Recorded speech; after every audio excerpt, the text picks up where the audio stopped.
you have mentioned a few times the role that faith played, both it sounds like leading up to, during the event and after.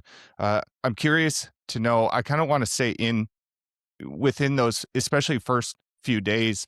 And again, I recognize you'll have to kind of extract from conversations you've had, but how did faith play a role with your now wife, with your parents, loved ones, and yourself? Definitely. So, yeah, I don't want to make it a mystery for the listener, but I'm a Christian and I've been one probably since I was about, I grew up Christian, but I really think when I was around 23, I was like, okay, I actually really believe this and I want to commit myself to it and kind of going wholeheartedly. So maybe 7 or 8 years of being really all into it.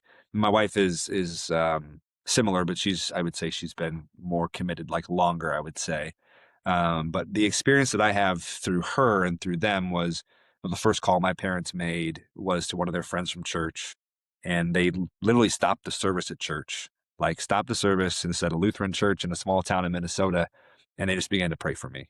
And over the last, several years and months afterward, it was people were saying, "Hey, I was praying for you." Like, "Hey, when I got that text, I dropped to my knees and like we were praying for you."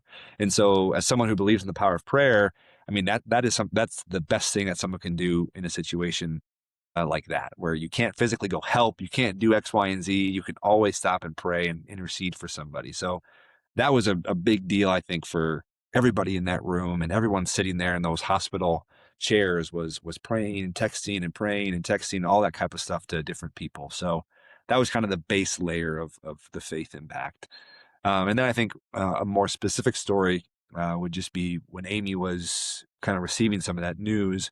We had, unfortunately, and just a couple months before my incident happened, we had a friend who had gotten married, but his wife passed away like 2 weeks after they got married. Like one of these just really hard situations.